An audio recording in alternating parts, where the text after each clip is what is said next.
Good morning Chhattisgarh, आप देख रहे हैं IBC 24 और मैं हूं आपके साथ शुभांगी ठाकुर। इस बुलेटिन में हम आपको देंगे छत्तीसगढ़ की अब तक की सभी खबरों का पूरा अपडेट, लेकिन सबसे पहले नजर आज के हेडलाइंस पर। छत्तीसगढ़ बीजेपी आज बनाएगी 24 लाख सदस्य। सीएम साय और सभी मंत्री बूथों में पहुंचकर बनाएंगे सदस्य। दिन भर चलेगा भाजपा मोर बूथ मोर अभियान।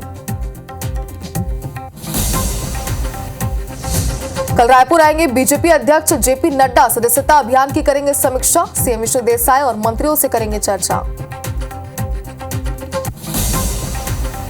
छत्तीसगढ़ में 78 नए पीएम श्री स्कूलों की स्वीकृति। सीएम विष्णु देसाई ने पीएम का जताया आभार। प्रदेश में अब कुल 341 पीएम श्री स्कूल। रायपुर में फिर चाकूबाजी, 3 युवकों पर किया हमला। अज्ञात बदमाशों ने वारदात को दिया अंजाम।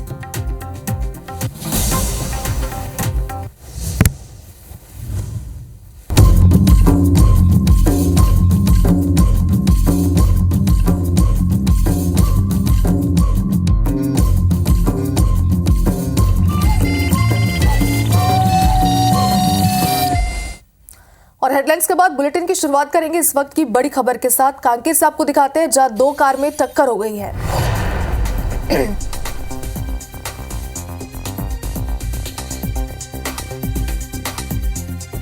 तो टक्कर के बाद कार उछलकर पलट गई। इस वक्त की बड़ी खबर आपको दिखा रहे हैं जहां हादसे में 6 युवक गंभीर रूप से घायल हुए हैं। कोतवाली थाना क्षेत्र का ये पूरा मामला बताया जाए तो देखिए, तेज रफ्तार की वजह से अक्सर इस तरीके के हादसे होते रहते हैं और एक बार फिर से 2 कार में यहाँ पर टक्कर हुई। हालांकि लापरवाही यहाँ पर बरती गई थी या फिर गाड़ी में किसी प्रकार की तकनीकी खराबी थी, फिलहाल ये जांच का विषय है। लेकिन एक दर्दनाक हादसा एक बार फिर से यहाँ पर हुआ है और कोतवाली थाना क्षेत्र का मामला है।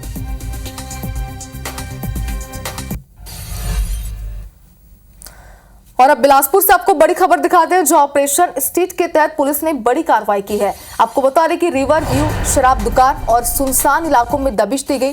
30 असामाजिक तत्वों को गिरफ्तार किया गया है। सभी सिविल लाइन और सिरगिट्टी थाना क्षेत्र में ये पूरी कार्रवाई यहाँ पर की गई है। तो आप देखिए, इतने लोगों को यहाँ पर गिरफ्तार किया गया है। जाहिर सी बात है कि एक बड़ी कार्रवाई भी इसे कहा जा सकता है। 30 असामाजिक तत्व बताए जा रहे हैं जिन्हें गिरफ्तार किया गया और उनसे पूछताछ भी कई मामलों को लेकर की जा रही है। एक और बड़ी खबर बिलासपुर से है, जहां अवैध शराब पर आबकारी विभाग ने बड़ी कार्रवाई की है। अवैध शराब की बिक्री करते 2 आरोपी गिरफ्तार हुए हैं। 85 लीटर अवैध शराब और 600 किलो महुआ लहान जब्त किया गया है। बिल्हा में आबकारी की टीम ने ये पूरी कार्रवाई की है। तो अवैध शराब पर आबकारी विभाग ने एक बड़ी कार्रवाई की। आपको बता दें कि लगातार जो सूचना मिल रही थी, सूचना के आधार पर दबिश दी गई और जांच पड़ताल सही पाए जाने पर एक बड़ा एक्शन लिया गया। और राजधानी के न्यू राजेंद्र नगर क्षेत्र में 2 गुट में छात्रों के बीच जमकर मारपीट की घटना सामने आई है। हाई स्कूल के छात्रों के बीच मारपीट हुई। इस दौरान धारदार हथियार से अन्य छात्रों पर हमला भी किया गया है। घटना में 3 छात्र गंभीर रूप से घायल हो गए। जानकारी के मुताबिक ये घटना राजेंद्र नगर हाई स्कूल में पढ़ने वाले छात्र स्कूल की छुट्टी के बाद आपस में ही भिड़ गए।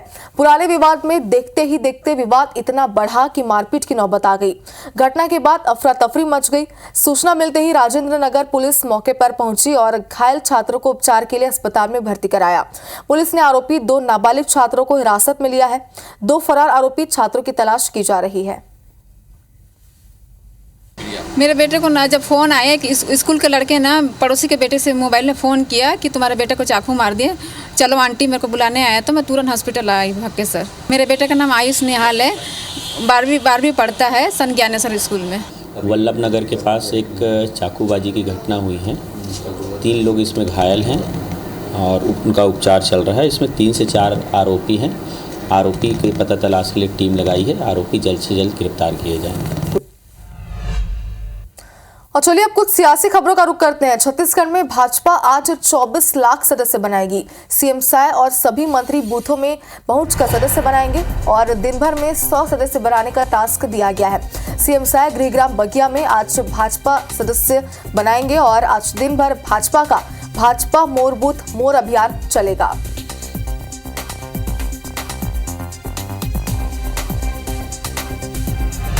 और सदस्यता अभियान से जुड़ी एक और बड़ी और अहम खबर आप तक पहुंचा दे। बीजेपी अध्यक्ष जेपी नड्डा कल रायपुर आएंगे। कल दोपहर 3 बजे जेपी नड्डा रायपुर आएंगे और मिनट टू मिनट कार्यक्रम भी हम आपको बता रहे हैं। सदस्यता अभियान की समीक्षा करेंगे। सीएम विष्णु देव और मंत्रियों के साथ भी विस्तार से चर्चा करेंगे। तो कल दोपहर 3 बजे जेपी नड्डा रायपुर आने वाले हैं। सदस्यता अभियान की वो समीक्षा करेंगे और जैसे कि जानकारी पहले भी हम आपको दे रहे थे कि आज जो सदस्यता अभियान में कई लोगों को जोड़ने का लक्ष्य बीजेपी ने यहां पर रखा है और कल इसी की समीक्षा करने के लिए जेपी नड्डा छत्तीसगढ़ के दौरे पर रहेंगे। 3 बजे वो रायपुर पहुंचेंगे और उसके बाद समीक्षा बैठक लेंगे। और रायपुर के गोबरा नवापारा के शासकीय स्कूल में किताब को कबाड़ बताकर बेचने का मामला IBC 24 ने दिखाया था। जिला शिक्षा अधिकारी रायपुर ने 2 सदस्यीय जांच टीम बनाकर इसकी जांच कराई और जांच टीम ने इसकी रिपोर्ट भी जमा करा दी है। मामला कलेक्टर के संज्ञान में आया तो उन्होंने जिला शिक्षा अधिकारी से इसकी जानकारी ली और तत्काल जांच फाइल को कार्रवाई के लिए संचालक शिक्षा विभाग को भेजने के निर्देश दिए हैं। उन्होंने कहा कि इस मामले में दोषियों पर जल्द कार्रवाई की जाएगी। जांच रिपोर्ट आए 15 दिन बीत जाने के बाद भी अब तक दोषियों के खिलाफ कोई कार्रवाई नहीं की गई है। उसमें जिला शिक्षा अधिकारी के द्वारा मौखिक रूप से बताया गया है कि जांच करके उन्होंने अपने संचालक को भेज दी है। हम लोग कोशिश करेंगे कि जल्दी ही उस मामले में जिस स्तर पर भी कार्रवाई करनी की जाए, जिससे कि जो भी दोषी हो उन पर कार्रवाई हो। और रायगढ़ शहर में घरों से निकलने वाले कचरे के निपटान को लेकर नगर निगम गंभीर नहीं है। जानकर आपको हैरानी होगी कि नगर निगम अब तक कचरों के निपटान के लिए कोई स्थायी व्यवस्था नहीं कर पाया है और न ही परमानेंट ट्रेसिंग ग्राउंड का निर्माण किया जा सका है। खास बात तो यह है कि एनजीटी ने 2 साल पहले इस संबंध में निगम को कड़ी फटकार लगाई थी। स्वच्छता सर्वेक्षण में भी इसी वजह से कम अंक मिले थे। इस साल भी दिसंबर में स्वच्छता सर्वे होने वाला है, लेकिन निगम कचरे निपटान को लेकर कोई व्यवस्था नहीं कर पाया है, जिसे लेकर भाजपा सवाल उठा रही है। इधर मामले को लेकर अधिकारियों की अपनी दलील है। नगर निगम कमिश्नर का ये कहना है कि कचरे की रिसाइकलिंग के लिए 2 करोड़ की लागत से रिसाइकलिंग यूनिट लगाने की स्वीकृति मिल चुकी है। जल्द ही शहर से बाहर इस यूनिट की स्थापना की जाएगी। ट्रांसपोर्ट नगर वाले भी कई बार इस विषय को लेकर निगम को घेर चुके हैं, लेकिन निगम एक ऐसा अभी वर्तमान में जो सरकार बैठी हुई है, मुझे नहीं लगता है किसी प्रकार से वो गंभीर इस विषय में है। पहले भी जो इनका डंपिंग यार्ड था वो रिहायशी इलाके में था। जब ग्रीन ट्रिब्यूनल ने इसका विरोध किया और इस पर आपत्ति जताई तो इन्होंने उठाकर इसे दूसरे रिहायशी इलाके में कर दिया है, जिससे पता चलता है कि उनका काम जो है, काम को लेकर नगर निगम बिल्कुल भी गंभीर नहीं है। पूर्व में जो स्वच्छता दीदी मिशन क्लीन सिटी के तहत जो है SLRM का कॉन्सेप्ट है उसके तहत है और इसी को ही अब जो है जो मैनुअल है उससे जो है मैकेनाइज्ड प्रोसेसिंग के ओर हम बढ़ रहे हैं, जिसके तहत अभी हम लोगों ने जो है ये स्वीकृति प्राप्त की है। और सरगुजा संभाग में हाथियों के आतंक को रोकने वन विभाग स्थानीय लोगों को प्रशिक्षित कर रहा है। अब तक एलिफेंट ट्रैकर के लिए 300 से ज्यादा युवाओं को ट्रेनिंग दी गई है। वन विभाग की इस पहल का असर अब भी देखा जा रहा है। देखिए कैसे वन विभाग कर रहा है एलिफेंट ट्रैकर तैयार, हमारे इस खास रिपोर्ट में।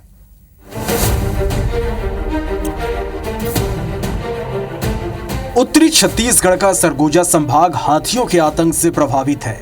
अब भी यहाँ हाथियों की संख्या करीब 100 से ज्यादा है। हाथी गांव के करीब पहुंचकर लोगों पर हमला कर रहे हैं, साथ ही फसलों को भी नुकसान पहुंचा रहे हैं।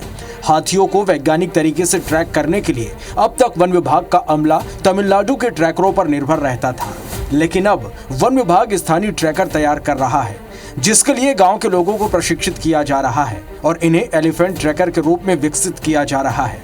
इसका फायदा ये हो रहा कि अब ट्रैकरों के लिए दूसरे राज्यों पर निर्भर नहीं रहना पड़ रहा। अब तक एलिफेंट ट्रैकर के लिए 300 से ज्यादा युवाओं को ट्रेनिंग दी गई है। हमको हाथियों को थोड़ा दिशा देना पड़ता है उनको, और जो हमारे नागरिक जन है उनको एक सुरक्षित दूरी पे बनाए रखना होता है। तो जो हमारे हाथी मित्र दल के सदस्य ये सब कार्य करते हैं, उनको अच्छे ढंग से हमारे यहाँ प्रशिक्षित किया जा रहा है। जो हमारे माहौत हैं वो कर्नाटका से प्रशिक्षित होकर आए थे, तो वो भी प्रशिक्षण देते हैं। हाथियों के आतंक से सरगुजा संभाग के सभी 6 जिले प्रभावित हैं। इन प्रभावित इलाकों के युवाओं को एलिफेंट ट्रेनर के रूप में तैयार कर अपना एक विंग भी तैयार किया जा रहा है, जिससे हाथियों के मूवमेंट का पता लगाकर सूचना आदान प्रदान किया जा सके। ट्रैकरों को हाथी के मूवमेंट का पता लगाने के लिए उनके पद चिन्हों की पहचान, उनके बिहेवियर की ट्रेनिंग तो दी ही जा रही, साथ ही लोनर हाथी की ट्रैकिंग, हाथी की बीमार होने पर उसकी पहचान, अलग अलग हाथियों की पहचान के अलावा ग्रामीणों को हाथियों से बचने के लिए प्रशिक्षित करने के गुण भी सिखाए जा रहे हैं। एलिफेंट एक्सपर्ट भी मान रहे हैं कि एलिफेंट ट्रैकर के रूप में प्रशिक्षण लेकर युवा बेहद उत्साहित हैं और इसके बेहतर परिणाम भी सामने आ रहे हैं। जंगली हाथियों के वैज्ञानिक प्रबंधन के लिए ट्रेकरों की बहुत ज़्यादा आवश्यकता है। छत्तीसगढ़ राज्य में हाथियों की समस्या को देखते हुए युवाओं में विशेष रुझान है और वो ट्रेकर की ट्रेनिंग लेकर के हाथियों के प्रबंधन में अपना योगदान दे सकते हैं। सरगुजा संभाग में हाथियों के आतंक को रोकने तमाम कोशिशों के नाकाम होने के बाद अब वन विभाग की ये मुहिम रंग ला रही है। इससे हाथी मानव द्वंद्व कम हुआ। आने वाले समय में उम्मीद है कि इससे इंसान और मानव एक साथ अनुकूल माहौल में रह सकेंगे। अभिषेक सोनी, IBC 24, सरगुजा। चलिए आगे बढ़ते और धमतरी के सलोनी डुबान एरिया में किसानों के जमीन से अवैध मुरुम खोदने का मामला सामने आया है। डुबान क्षेत्र में मुरुम के लिए किसानों के करीब 5 एकड़ खेत में 10 फीट गड्ढे खोदकर छोड़ दिया गया है, जिससे उपजाऊ जमीन बर्बाद हो गई है। दरअसल गंगरेल डुबान क्षेत्र में काबिज दर्जनों किसान वर्षों से काबिज हैं, लेकिन रायपुर और विशाखापट्टनम को जोड़ने वाली भारतमाला प्रोजेक्ट के तहत गड्ढे खोदकर छोड़ दिया गया है, जिससे किसानों को लाखों का नुकसान हुआ है। पीड़ित किसानों ने कलेक्ट्रेट पहुंचकर नुकसान का मुआवजा देने और दोषियों पर कड़ी कार्रवाई की मांग की है। किसानों की माने तो कई दफा कलेक्टर से शिकायत कर चुके हैं, लेकिन अभी तक कोई कार्रवाई नहीं की गई है। बहरहाल अपर कलेक्टर ने किसानों की शिकायत पर जांच कर आगे की कार्रवाई का आश्वासन दिया है। कुछ सुनाई नहीं करे, कलेक्टर का 4 परत हो गए में दौड़ के ये आखिरी फैसला है। मोर बेटा सन में जीवन यापन करत मोर कोई नहीं है। अब मोर पूंजी पूरा लगा डरी हूँ, अब नहीं है कहीं सीधा मैं मुख्यमंत्री में जाऊँ, अब उनसे मैं आत्मदान करूँ। 15 दिन के अंदर हमारे जमीन मिट्टी समतलीकरण नहीं करवाएगा, आश्वासन नहीं देता है और मुआवजा नहीं देगा, फसल का नुकसान हुआ है उनका, तो हम पुनः 15 दिन के बाद मुख्यमंत्री निवास जाएंगे, वही आत्मदाह करेंगे। जो सारे संबंधित अधिकारी जनदर्शन में बैठते हैं वहीं पर उनके संज्ञान में लाया जाता है और उसी दिन आवेदन पत्र को भेज दिया जाता है और इसमें जांच करके आवश्यक कार्रवाई की जाएगी। खबर भिलाई से है, जहां पर all India police meet game की चल रही है और इसमें वेटलिफ्टिंग क्लस्टर में देश भर से खिलाड़ी पहुंचे और अपने अपने गेम में बेहतर परफॉर्मेंस दे रहे हैं। इसमें आर्टिस्ट के साथ ट्रेडिशनल योगा इवेंट की प्रस्तुति लाजवाब है। इन खिलाड़ियों का ये कहना है कि पुलिस ड्यूटी के साथ साथ खेल को भी पर्याप्त समय देते हैं, ताकि जिस खेल की वजह से नौकरी मिली है उस खेल की पहचान बरकरार रहे।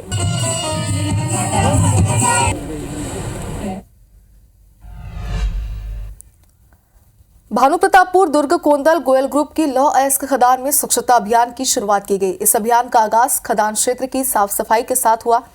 खदान के कर्मचारियों और कामगारों ने खदान के अंदर झाड़ू लगाया और मशीनों की साफ सफाई की। खदान के कर्मचारियों ने स्वभाव स्वच्छता, संस्कार स्वच्छता के नारे भी लगाए, ताकि स्वच्छता ही सेवा के भाव का मन में प्रादुर्भाव हो और सभी स्वच्छता को अपने रोजमर्रा की दिनचर्या में शामिल करें। गोयल ग्रुप के सहायक महाप्रबंधक DN मोहंता ने बताया कि स्वच्छता ही सेवा के भाव के साथ उनके संस्थान ने स्वच्छता अभियान का आगाज किया है। यह स्वच्छता अभियान 2 अक्टूबर तक चलाया जाएगा, जिसमें खदान क्षेत्र के आसपास के गांव, विद्यालय और सार्वजनिक स्थानों की साफ सफाई का काम किया जाएगा। इस स्वच्छता अभियान का उद्देश्य आम जनमानस के मन में स्वच्छता के प्रति जागरूकता पैदा करना है।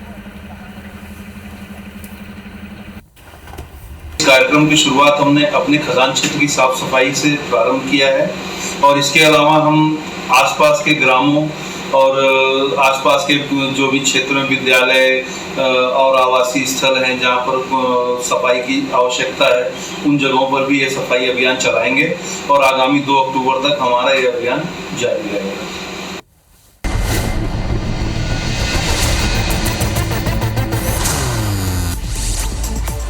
भोपाल में मोहन कैबिनेट की बैठक हुई। बैठक में कई अहम प्रस्तावों पर मुहर लगी है। MP में 25 अक्टूबर से MSP पर सोयाबीन की खरीदी शुरू होगी। इंदौर में युवक की मौत मामले में नया मोड़ सामने आया। हादसा होने से मौत की आशंका है। पोस्टमार्टम में शरीर से 7 mm की गोली मिली है। मंदसौर से ड्रग्स सप्लाई करने वाला आरोपी अरेस्ट हो गया। आरोपी को गिरफ्तार करने ग्राहक बनकर पुलिस पहुंची थी। पुलिस ने आरोपी से 3 लाख का सामान बरामद किया। भोपाल में इलेक्ट्रिक कार में आग लग गई, बैटरी ब्लास्ट होने से आग लगी है। कार चालक ने कूदकर अपनी जान बचाई। जब हरदा में मासूम के साथ हुए दुष्कर्म के विरोध में सेन समाज और सर्व समाज ने जिला अस्पताल का घेराव किया और स्टेट हाईवे पर पाल सनेर के पास चक्का जाम किया।